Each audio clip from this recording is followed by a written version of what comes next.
Bom, a partir de agora nós entramos em rede com todas as emissoras da Rede Massa do Paraná. Boa tarde para a Rede Massa de Londrina, Maringá, Ponta Grossa e Foz do Iguaçu. Aqui no estúdio da Rede Massa em Curitiba, nós estamos com o governador Ratinho Júnior. Obrigado pela presença. Governador, nós também estamos com os jornalistas Fernando Parracho e Sandro Dalpículo para a gente conduzir essa entrevista importantíssima. Eu vou começar, governador. Claro, a nossa preocupação total com relação às chuvas, não é? Curitiba, para a gente ter uma ideia, de acordo com o último número, isso pode ser atualizado, porque o CIMEPAR ainda está atualizando. Mas Curitiba registrou 560 milímetros de chuva. O recorde anterior era janeiro de 2010, com 360. Então, são 200 milímetros a mais, é muita coisa. E a gente queria saber, não é? Até na palavra do governador, o que está sendo feito, né? Os esforços que estão sendo feitos pelo governo estadual para tentar minimizar esses danos. Por favor, boa tarde, governador. Boa tarde, Lucas. Boa tarde, Sandro, Parracho. Um prazer poder estar aqui na Rede Massa e também falar com toda a população que nos acompanha em todo o estado. Olha, um momento muito duro, né? Só para as pessoas terem uma ideia, no ano, geralmente chove no Paraná entre 1.500 a 1.700 milímetros no ano todo. Nós tivemos esse mês de outubro em algumas regiões do estado que passou já de 750, quase 800 milímetros só no mês de outubro. É o outubro mais chuvoso de toda a história do nosso estado. Nós temos hoje aproximadamente 50 cidades em situação de emergência, algumas em calamidade, inclusive. Foi apresentado ali os números, inclusive, na reportagem de dezenas de rodovias que estão interditadas. Nós hoje estamos fazendo agora uma força-tarefa, ontem, inclusive, em reunião que eu estive com o secretário de Agricultura e o secretário de Infraestrutura, tanto o Norberto Ortigara quanto o Sandro Alex, justamente agora para recompor as estradas rurais. Nós temos muitas estradas rurais pontes, né, sobre riachos, sobre rios, que foram levadas pelas enxurradas. Então isso acaba deixando algumas pessoas, inclusive, ilhadas, não apenas para levar alimentos, mas também até para escoar a sua produção daquilo que produz na área rural. Enfim, é uma força-tarefa. Nós estamos fazendo todo um movimento praticamente de guerra, algo parecido só no Covid que nós tivemos há 2 anos atrás, onde todo o governo estava mobilizado com as prefeituras e agora retomando esse mesmo gerenciamento, claro que agora muito voltado para atender as famílias que foram afetadas. Nós temos ainda a cidade de União da Vitória, Rio Negro e São Mateus do Sul, que são cidades que são mais afetadas porque elas ficam bem às margens do Rio Iguaçu.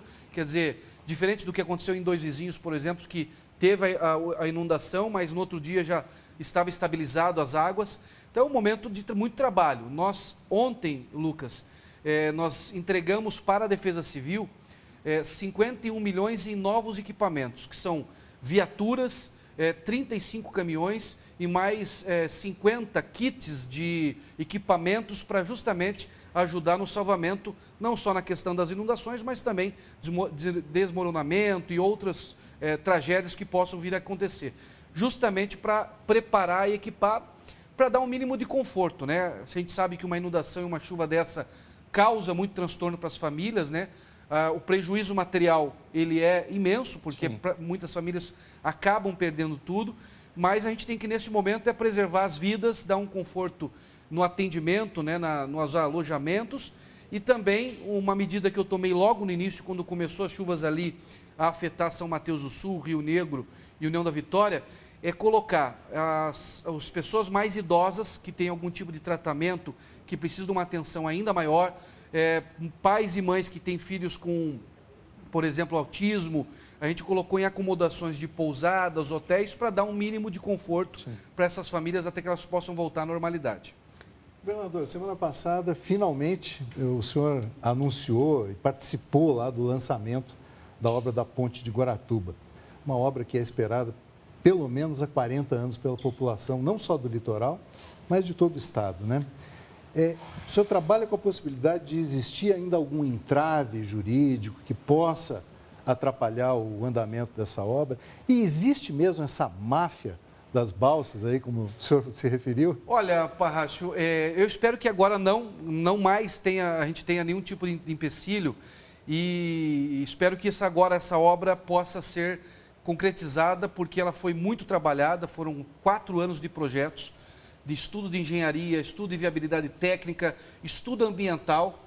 Nada justifica mais poluir a nossa Baía de Guaratuba com 700 mil litros que é gasto de diesel todos os anos pelas balsas. Não tem qualquer pessoa leiga que entende minimamente do cuidado com o meio ambiente sabe que uma ponte ela tem muito menos impacto ambiental do que aquelas balsas todos os dias andando. E sim, né, teve por muito tempo, durante 40 anos, gente que gostava de balsa, por algum motivo, né? Porque essa ponte já era para ter saído há muito tempo. Né? Uma ponte que liga duas cidades importantes. Se você pegar Matinhos e Guaratuba, hoje nós estamos falando de quase 100 mil habitantes ali, fora os turistas que no verão acabam indo para lá, que chegam a 1 milhão de habitantes. Então, era injustificável você não ter uma ponte para atender a população do Paraná e unir essas duas cidades. Guaratuba ela fica mais para Santa Catarina do que para o Paraná hoje, justamente porque não tem algo que ligue, em termos de engenharia, essas duas cidades. Só para você ter uma ideia, Parracho, Sandro e Lucas, o tanto de transtorno que trouxe para o Paraná e para o litoral a falta dessa ponte.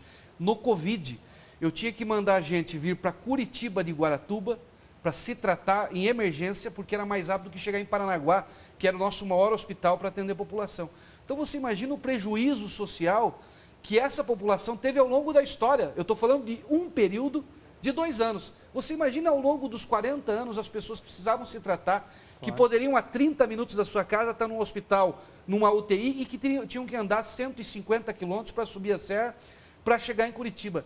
Então, eu não admitia isso e quando acabei me elegendo governador com o apoio dos paranaenses, eu coloquei essa uma das grandes metas do nosso governo, que nós íamos vencer todo e qualquer tipo de máfia que pudesse existir para poder avançar o nosso litoral. Fizemos a engorda de Matinhos, estamos fazendo a macro e microdenagem agora da cidade, agora lançamos a ponte de Guaratuba, que é uma obra importantíssima, como você falou, não só para o litoral, mas para o Paraná como um todo, para os paranaenses.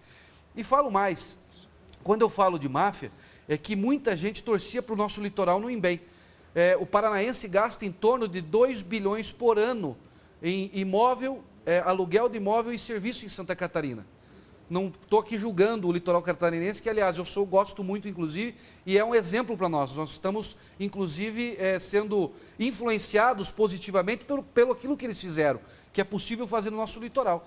Mas muita incorporadora, muitas vezes, usava a ONG, incorporadora de outros estados, usava ONGs aqui no nosso estado para atrapalhar o desenvolvimento do litoral, porque não queriam que esse dinheiro do paranaense não ficasse aqui, fosse para outros estados. Então, é um enfrentamento diário, mas eu estou muito animado, acho que agora a gente conseguiu convencer todas as instâncias do Judiciário, do Ministério Público e da população, a sociedade civil organizada, que nos ajudou. Essa é uma obra que não é do governador Ratinho Júnior, é uma obra do Paraná, é do povo paranaense, que comprou essa ideia, que trabalhou, que lutou, que inclusive se indignou quando teve qualquer tipo de empecilho para fazer essa ponte sair, e que agora, graças a Deus, na semana passada, canteiro autorizado, início agora da parte de pré-moldados, para que a gente possa, nos próximos dias, estar batendo estaca. Existe também uma expectativa de liberação do que falta ali da obra da engorda da praia, né? Isso. O que o veranista, o turista pode esperar com o que já foi feito ali daquela obra para essa temporada agora? Olha, ela está 90% pronta. Nós temos uma parte que às vezes a população até não vê, ou só vê quem está realmente sendo afetado ali pela obra na parte das ruas, que é a macro e microdenagem, Parracho. Essa é uma obra, às vezes a gente fica olhando só, e é natural, né? Nem tem a obrigação o cidadão saber disso, mas a gente olha só a parte estética da orla, que é aquela beleza do engordamento, né? Daquela areia ampla, que a pessoa tem o lazer. Mas mais caro do que a orla, e mais importante até, é a parte de micro e macro drenagem, que é onde vai toda a tubulação para que a gente evite as enchentes. Nós sabemos, e vocês são do jornalismo há muitos anos, todos os anos nessa época de chuva, em especial no verão, janeiro, ali que tem uma época muito chuvosa, a região ali de Matinhos, Caiobá, sempre é muito afetada com alagamentos. Então, essa parte da macro e microdenagem, ela é justamente para evitar esses alagamentos que estão acontecendo. Isso é um complemento da obra da orla. Então, tem ali toda uma parte que é feita dos canais ali, de alargamento dos canais. É uma obra de engenharia bem complexa, e que agora atinge 90%, a gente espera tentar entregar no nosso verão, que começa daqui alguns meses, o mais pronto possível para que o turista paranaense possa aproveitar. Eu garanto que esse ano nós teremos o maior verão de todos os tempos. O ano passado já foi o maior verão em número de turistas. E olha a importância dessa obra que nós estamos falando. O ano passado, o paranaense deixou no litoral 80 milhões de reais no comércio. Então, quer dizer, passou também a ser uma indústria para aqueles que moram no nosso litoral, que vivem do litoral e que têm que aproveitar os 4 meses de verão, que é o ganho que eles têm para se manter o ano todo. Governador, vamos falar um pouquinho do assunto que interessa demais, principalmente o bolso dos paranaenses, né? Que são as nossas estradas. 2 lotes já foram definidos, né?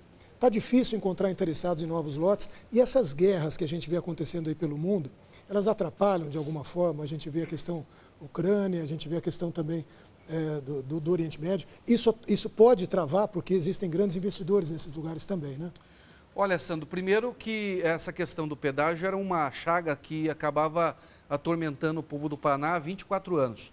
Eu fiz um compromisso, que a gente faria tarifa menor, com preço justo, com obra e que seria na Bolsa de Valores. Porque a Bolsa de Valores traz transparência para todo esse rito de contratação das empresas que vão prestar serviço para o cidadão. Nós conseguimos já nos 2 primeiros lotes baixar o custo de desconto daquilo que era a tarifa atualizada no estado do Paraná. Colocamos um volume de obras ali que é o maior volume de obras da América Latina. Do México, dos Estados Unidos para baixo, nenhuma outra região desse continente nosso aqui, da América do Sul, América Central, vai ter tanta obra como vai ter o Paraná em cima desse projeto de concessão. Nós estamos falando de 3.300 quilômetros de rodovia, 1.800 quilômetros de duplicação que vai acontecer no estado do Paraná. Só para as pessoas terem uma ideia, 1.800 quilômetros é sair de Curitiba e ir até Brasília em pista duplicada. Nós vamos fazer aqui dentro do estado com esses lotes que nós colocamos e apresentamos. Esse modelo de concessão que nós estudamos 3 anos com técnicos, engenheiros, arquitetos, economistas nosso do Ministério de Infraestrutura, ele colocou o Paraná hoje como modelo para o Brasil. Olha, coincidentemente, hoje de manhã, o presidente do ProParaná, que é um instituto aqui do estado, que tem todo um trabalho de pesquisa, de planejamento do estado, está em Londres. E ele mandou uma mensagem para mim dizendo do orgulho de ver em Londres, na Inglaterra, os projetos do Brasil, o Paraná sendo colocado como exemplo nessa conferência que está acontecendo. Então nós tivemos o primeiro lote que já teve ganhador, tivemos o segundo lote que teve ganhador, e claro, nos preocupa os próximos lotes, porque os fundos que investem nesses grandes projetos, nós estamos falando de projetos de em torno de 10, 15 bilhões de reais. Você tem 4, 5 empresas no mundo, não é mais que isso. Sim. Porque como é que funciona esse fundo? Ele coloca agora 5, 10 bilhões de reais em 5, 6 anos e vai recuperar isso ao longo de 30. Então, é só fundos a longo prazo que acabam investindo nesse perfil de projeto. Então, as guerras atrapalham. O que nos dá a esperança de a gente conseguir avançar é que o nosso projeto é bom e que o Paraná vem crescendo muito acima da média na economia. Então, a nossa economia está superaquecida. Você pega o primeiro semestre desse ano, o Paraná cresceu 8,6% no PIB, é o maior crescimento do Brasil.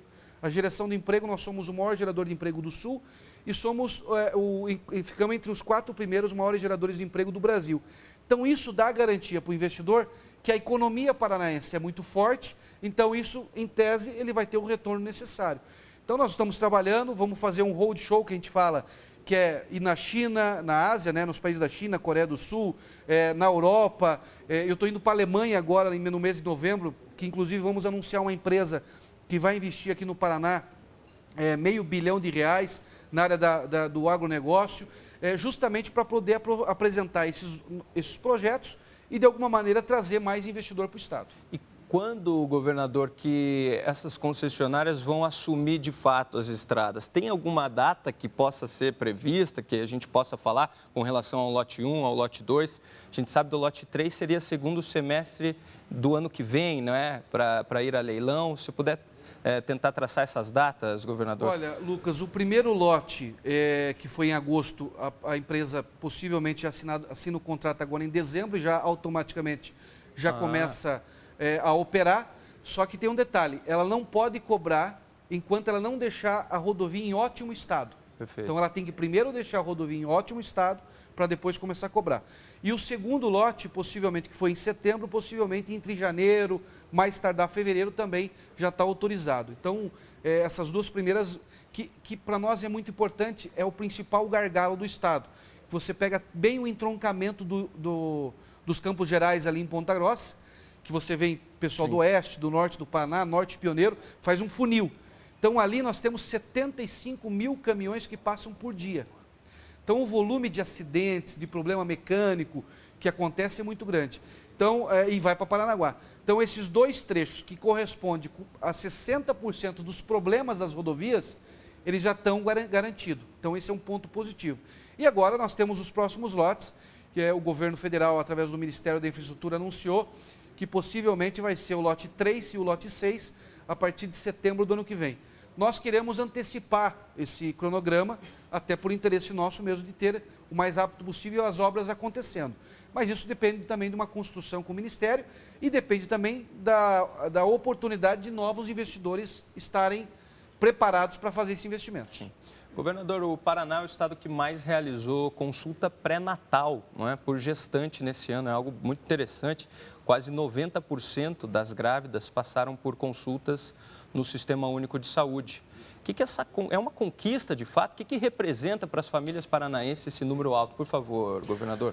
Lucas, a gente tem um lema que é não deixar ninguém para trás, né? Então, a ideia é fazer um projeto de trabalho do governo na parte da saúde, de cuidar desde a pessoa, desde a mãe, né, que está ali com o seu maior bem, que é o seu filho na barriga, no ventre da sua barriga, até a parte idosa.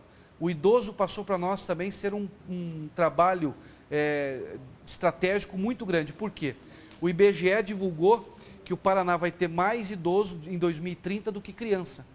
E o Brasil não se preparou para a velhice. Nós não temos políticas públicas para os idosos. Então, nós estamos fazendo um grande programa para atender os idosos, por exemplo, o condomínio do idoso, que é algo pioneiro no Brasil, onde pessoas idosas que não têm mais a família, ou os filhos casaram, foram morar em outra cidade, outro estado, e ali não tem uma renda para pagar o aluguel, nós temos condomínio para o idoso, que moram ali 40 idosos, cada um com a sua casa, com atendimento médico, atendimento enfermeira toda semana, e um ambiente que ele possa viver com pessoas que pensam como ele, que convivem com o seu dia a dia. Então, esse é um projeto que é premiado, inclusive, com o condomínio do idoso. E a questão do recém-nascido, a nossa preocupação é desde da barriga da mãe. E uma das coisas que ajudam essa criança a nascer com saúde é o pré-natal. Isso, historicamente, todo mundo sabe que é muito importante.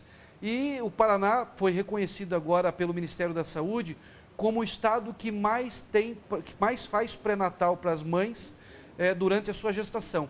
A média, e os médicos, os especialistas, dizem que a mãe, quando está grávida, ela tem que, no mínimo, ir 3 vezes durante os 9 meses para fazer o pré-natal. Isso para ter um cuidado básico. Aqui no Paraná, a nossa média é de 7 vezes até 8 durante a gestação. Então, quer dizer, nós estamos conseguindo dar para as mães, em especial para as mães mais pobrezinhas, mais humildes, um pré-natal, um atendimento uma vez por mês para que ela possa ter o cuidado com a criança. Então, isso ajuda a ter a menor mortalidade infantil da história do Paraná. O Paraná tem agora, nesse 2021, 2022, que o 2023 ainda não saiu, mas nós tivemos a menor mortalidade infantil da nossa história. E também, nesse ranking de cuidado com a mãe no pré-natal, o Paraná foi o primeiro colocado com essa visão do Estado de fazer com que a gente cuide desde da barriga da mãe até o idoso, esse atendimento próximo das pessoas. Governador, a gente ainda tem um tempo. Eu gostaria de encerrar a nossa entrevista com uma última pergunta sobre as chuvas. Claro que é o que mais a gente tem falado aqui no noticiário, é o que preocupa muito nesse exato momento, né? Eu gostaria de saber do governador do trabalho da Defesa Civil Estadual. O trabalho tem sido intenso, né? A gente vê através das entrevistas e tal. O que tem que ser feito a partir de agora ou deve continuar sendo feito, governador, para a gente minimizar todos esses danos Existem cidades que são chaves, estas que decretaram calamidade pública, enfim, se você puder falar um pouquinho mais sobre isso, governador. Bom, primeiro nós colocamos um recurso, Lucas, para atender essas cidades. Então nós, já na semana passada, logo no início das chuvas, nós colocamos à disposição 30 milhões de reais para os municípios utilizarem na parte rural, né, para reconstruir estrada, então óleo diesel, maquinário, reconstrução de ponte, recurso para isso e também recurso para parte urbana, né, de você fazer revitalização na parte urbana, limpeza e até mesmo muitas vezes um recap que precisa porque a chuva acaba deteriorando muito a parte de pavimentação. Segundo, essa estruturação com a Defesa Civil. E aqui quero fazer minha homenagem a todos os profissionais da Defesa Civil que estão trabalhando de forma incansável nesses últimos 25 dias. Também o Corpo de Bombeiros, também que tem trabalhado 24 horas. A nossa equipe e também os voluntários, nós temos tido muito apoio do voluntariado, de entidades, clube de motos, jipeiros, que estão ajudando a levar essa estrutura. E agora, né, passando esse período de chuva, nós temos o planejamento pós, que é o seguinte, é tentar resolver esse problema. Se não na totalidade, de uma maneira que amenize as possíveis chuvas que virão no futuro de forma muito forte, para amenizar o problema dessas famílias. Construção de casas, onde tem risco de alagamento, para remover essas pessoas dessa parte. Em algumas nós vamos conseguir, outras não dá para conseguir, porque são famílias que já têm ali o patrimônio, já tem uma casa construída grande, não quer largar isso. Então nós vamos tentar remanejar o máximo possível. E algumas obras, nós temos a equipe do IAT, que é o Instituto Água e Terra, que está fazendo já alguns estudos, em especial no Rio Iguaçu, para ver qual é a solução. Eu não posso mentir para a população, não é uma solução fácil e nem barata. Ali se fala de bilhões de reais para conseguir amenizar o problema. Mas nós temos bons exemplos, Lucas, que nesse caso solucionaram. Você, por exemplo, Francisco Beltrão, lá o Rio Marrecas inundava a cidade toda vez. Sim. Toda vez que tinha uma grande chuva, inundava a cidade. Nós fizemos uma obra, uma parceria inclusive com a Assembleia Legislativa do Estado do Paraná e a Prefeitura, uma obra de 55 milhões de reais, que é um túnel de quase 1 quilômetro, dá 800 e poucos metros. Essa obra está com 90% dela pronta, ela não está finalizada, mas ela solucionou. Francisco Beltrão não teve alagamento devido a essa obra. É um canal extravasor, que não é um canal, mas faz uma função de um canal, que é uma tubulação, um túnel grande, que ele corta toda a cidade e joga essa água que iria inundar para uma outra parte do rio. Então, são soluções que a engenharia vai poder nos apresentar para, de alguma maneira, a gente tentar amenizar esse problema. Governador, eu falo sempre aqui no SBT Notícias que vacina boa é vacina no braço. Sim. Mas a gente percebe que as pessoas, às vezes, estão deixando para a última hora, estão deixando até passar o prazo. O que está acontecendo? O que o governo pode fazer para incentivar as pessoas a tomar a vacina? Olha, Sandro, primeiro essa campanha voluntária dos veículos de comunicação, como vocês têm feito aqui, de ajudar a conscientizar a população de fazer a vacinação. E acabou que a vacina no Covid virou uma questão política, né? Um debate, deixou de ser científico, deixou de ser de saúde para ser uma questão política que é triste e lamentável. Nós temos que conscientizar a população que essa é uma questão científica. Você imagina que tem mãe que não leva o filho a tomar vacina da poliomielite, é um absurdo um troço desse. Então nós estamos agora fazendo um trabalho muito forte com a imprensa, com a colaboração de toda a imprensa do Paraná, que tem nos ajudado muito, com também a mídia, né, através da Secretaria de Saúde, para justamente deixar claro que é importante a vacinação e que quando uma vacina ela é colocada no mercado, que ela é colocada à disposição da sociedade, ela já foi testada, ela já foi homologada, ela foi passada por uma série de análise científica para que essa vacina pudesse e possa vir atender a população. Então, nós aqui pedimos encarecidamente que as mães, os pais, né, possam se vacinar e vacinar também os seus filhos para que eles possam crescer com cada vez mais saúde. A vacina foi um bem e um dom que Deus deu aos cientistas para poder nos ajudar a ter vida mais longa. Então, nós não podemos abrir mão desse ganho, né, científico que nós temos por, às vezes, uma ignorância ou um discurso político. Gente, muito obrigado. Obrigado, governador. A gente lembra, estamos em rede estadual, né? Tribuna de Curitiba aqui, diretamente do estúdio de Curitiba, falando para a Rede Massa de Foz do Iguaçu, Londrina, Maringá, Ponta Grossa, toda a rede interligada para ouvir essa entrevista que é esclarecedora, com certeza, né? Não somente a questão da chuva. Agradeço ao Parracho, ao Sandro. Obrigado. E, governador, até se quiser fazer um último recado, por favor, governador. Apenas agradecer a você, Lucas, o Parracho, o Sandro, pessoas que eu admiro e respeito. Agradecer também a população do Paraná e de forma muito carinhosa, agradecer toda a população do Estado. Nós já vimos e aprendemos que, geralmente, no momento de muita dureza, né, de muita dificuldade, o paranaense se une cada vez mais. Foi assim no Covid e está sendo agora nas enchentes. Nós estamos recebendo apoio, doações do Paraná inteiro, produtos de limpeza, alimento, roupas para as famílias atingidas. E eu quero aqui, em nome do povo do Paraná, agradecer toda a população que, nesse momento de muita dificuldade, acaba se unindo e ajudando os nossos irmãos paranaenses. E que, como nós passamos pelo Covid, nós vamos passar por esse momento mais duro também, que é a questão das enchentes. Agradecer a todos e me colocar à disposição para que a gente possa sempre estar trazendo aqui os esclarecimentos necessários para a nossa população. Muito obrigado. Este foi o governador do estado do Paraná, Carlos Massa Ratinho Júnior, falando ao vivo para todo o estado através da Rede Massa. A gente faz um intervalo rapidinho, a gente já volta.